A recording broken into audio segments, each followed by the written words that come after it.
여러분의 커리어는 기본적으로 여러분의 사업입니다. 이거에 대해서는 말을 많이 했습니다. 그러면 좀 더 세부적으로 보자고요. 투자 얘기가 있고요. 그 다음에 자기 개발이 있습니다. 그리고 시간을 써요. 이 시간을 쓰는 거는 여러분의 인생 황금기를 쓰고 있죠. 그리고 돈은 생존비와 교육 그리고 자격증을 취득하고 자기 커리어를 높이기 위해서 여러 가지 활동하는데 필요할 겁니다.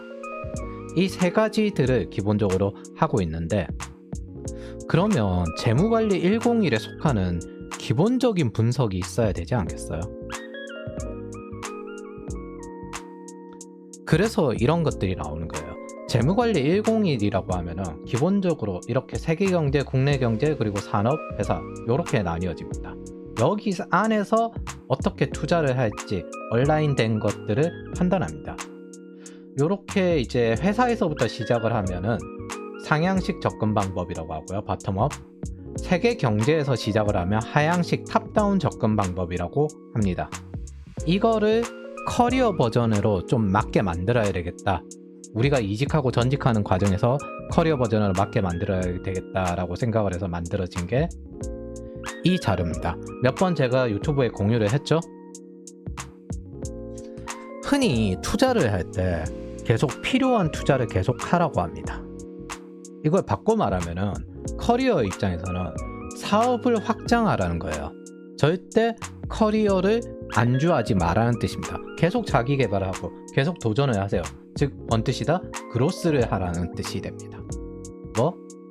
여기에서 밖으로 계속 더 큰 시장으로 진출하려고 노력을 하라는 뜻이 돼요. 회사도 마찬가지예요.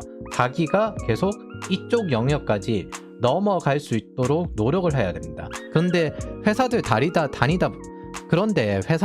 보면 딱 어중간한 수준에서 중단된 경우가 있거든요. 똑같이 여러분의 커리어도 멈추면 그렇게 됩니다. 현실에는 꽤나 많은 사람들이 안주하고 있어요. 그래서 오늘 유튜브는 탑다운 접근법으로 이 커리어를 이야기할 거고, 주요 내용은 보안의 업계에 관련된 내용을 이야기할 겁니다. 우선 사전에 이걸 먼저 이야기하고 가겠습니다. 현재 세계 경제 부분에서 우리와 관련되어 있는 IT 부분을 보면 클라우드 인프라가 메인입니다. 보안 업계와 인프라 업계가 둘 다 관련이 되어 있고 여기가 메인이 되어 있어요. 보안 업계의 주류 고객을 살펴보면 미국 기준과 글로벌 기준을 살펴보면 정부 조직과 금융권 그리고 에너지 관련된 회사들 그리고 의료가 메인입니다. 사실상 이 세 가지가 메인이라고 보면 되고, 이 회사들이 보통 가치주 역할을 많이 합니다. 그리고 클라우드 업계 같은 경우에는 스타트업과 테크 기업을 중심으로 확장을 하고, 사실 빅4라고 불리는 빅테크 4개 회사들이 모두 관련되어 있죠. AWS를 만든 아마존, 그리고 구글 클라우드를 만든 구글, 그리고 마이크로소프트의 애저, 애플 같은 경우에는 AWS와 구글 클라우드를 미국에 사용하고 중국에서는 알리 클라우드를 사용합니다.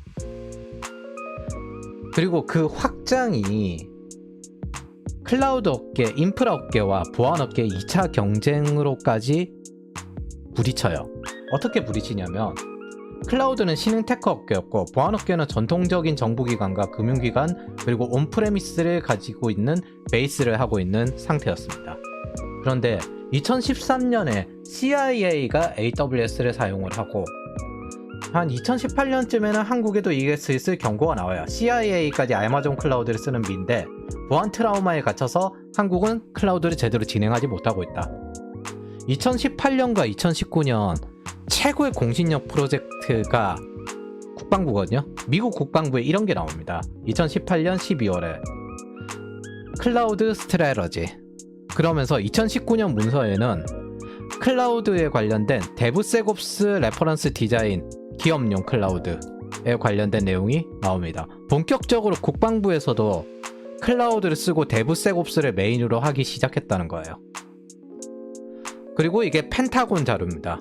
온프레미스에서 어떻게 클라우드로 전환을 했는지 관련된 자료를 공유하고 있어요. 그리고 지금 현재 우크라이나전에서 나오고 있는 AI를 기반으로 하는 네트워크전의 베이스가 이때부터 시작이 되었다고 보시면 돼요. 즉 클라우드 업계가 전통적인 보안 업계의 고객사에 대한 공략이 시작되었다고 보시면 됩니다. 그 극단이 미국 국방부 프로젝트거든요. 미국 기업의 특징은 항상 자기네들이 한 업계에 1등을 찍으면 국방부 프로젝트를 해요. 그런데 클라우드 인프라에 관련돼서 국방부 프로젝트가 메인이 되었다는 거는 그건 사실상 클라우드가 주류가 되었다고 생각을 하시는 게 맞습니다. 지금 현재 온프레미스는 전통적 인프라로 불리고 있고 클라우드는 메인이고 주류고 그렇게 된 지가 2018년 이후부터는 훨씬 더 안전한 인프라라고 알려진 상태입니다. 그래서 현재 상태에서는 온프레미스보다 클라우드가 더 안전해요.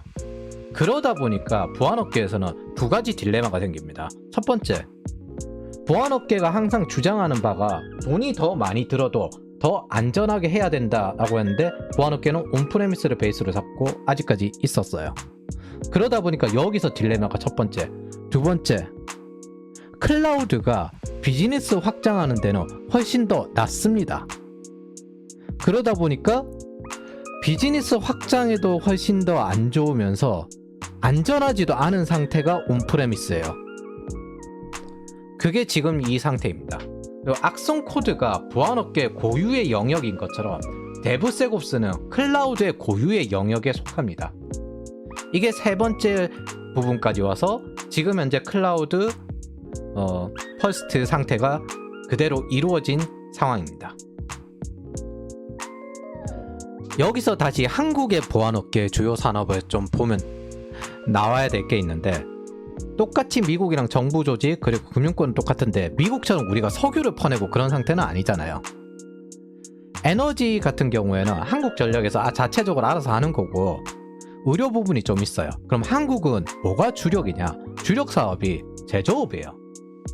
그래서 제조업에 관련된 이 내용이 있습니다. 산업기술 유출 방지, 국가 핵심 기술 유출 방지. 국정원이 이거에 대해서 되게 수사를 많이 하거든요. 개인적으로는 한국에서 제조과학기술 연구할 바 미국에서 하는 게 낫다고 생각해요. 맨날 하는 소리가 물질 보상보다는 탄탄한 연구 생태계 뭐 이렇게 이야기를 하는데, 국방위원회에서 자주포 탱크 비행기 만들다가 과로사를 하는 국가입니다. 돈 적게 주고, 이게 뭔 뜻이냐면 물질 보상보다 탄탄한 연구 생태계, 이게 뭔 뜻이냐? 돈 적게 주고 죽을 때까지 부려먹는 게 옳다는 소리잖아요. 애초에 방향 자체가 돈을 많이 줄 생각을 하지 말자 이거잖아요. 거기에다가 이직하면 산업기술 유출로 일단 소송을 걸면 개인 단위로 일벌 받게 됩니다. 조선업도 최근에 하나 했었죠. 노조까지 개입하면 더 못 받아요. 그래서 제가 보기에는 한국에서는 IT 말고 다른 이공계 연구직 할 때는 대단히 주의를 해야 됩니다. 그래서 한국의 보안업계의 주요 대상은 정부기관, 금융기관, 의료기관, 그리고 국가 핵심 기술 관련된 이제 보유기관, 요렇게 제조기관이죠. 요렇게 보시면 돼요. 그럼 이 상황에서 미국 클라우드 쓸 수 있겠냐고요. 정부기관 거 쓸 거예요. 한국 금융정보를 미국 AWS 쓸 거예요. 한국 그 개인정보를 AWS 쓸 거예요. 이게 좀 민감하잖아요. 거기에다 국가 핵심 기술 이거를 AWS 안에서 왔다 갔다 한다? 이거 따로 온프레미스라고 이거는 외부로 유출을 안 시키고 그 관련 내용들이 왔다 갔다 한다? 저는 안 될 거라 보거든요. 한국에서는 그거 안 할 거라 보거든요.